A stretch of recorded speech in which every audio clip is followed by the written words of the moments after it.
Embroidery and চিকেনকারি থাকবে। এইভাবে embroidery আর চিকেনকারি ওয়ার্কগুলো আমরা পাচ্ছি। ব্যাক পার্টের নেকে হলো এমব্রয়ডারি কাজ আছে, এটা ব্যাক পার্ট।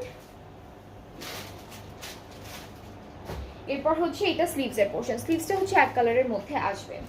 এরপরে হচ্ছে প্যানেল থাকবে, এইটা হচ্ছে একটা প্যানেল থাকছে আমাদের এই ড্রেসের সাথে, এইটা একটা প্যানেল, এটা একটা প্যানেল থাকছে সুন্দর, এটা হলো বসে যাবে এমব্রয়ডারি করে। এরপর এখানে আরো একটা প্যানেল থাকছে, এটা আমাদের হচ্ছে নেকে বসে যাবে এই প্যানেলটা। অ্যান্ড কিছু লেসেস অ্যান্ড আরো কিছু প্যানেল থাকছে, এটা একটা লেস থাকছে, এখানে হচ্ছে ট্যাসেল থাকছে। সো এটা হচ্ছে ড্রেসের প্যানেলের ডিটেলগুলো। এখন আমরা দুপাট্টা দেখবো। দুপাট্টা শিফনের সিল্কের উপরে আছে, খুবই সুন্দর একটা সিল্কের ডিজিটাল প্রিন্টের দুপাট্টা পাচ্ছি। ট্রাউজারটা ক্যামব্রিক কটন। আর এই ড্রেসটার ডিসকাউন্টেড প্রাইসটাও থাকছে মাত্র ৬,৫০০ টাকা। এটার প্রাইসটা হচ্ছে 6,500 টাকা।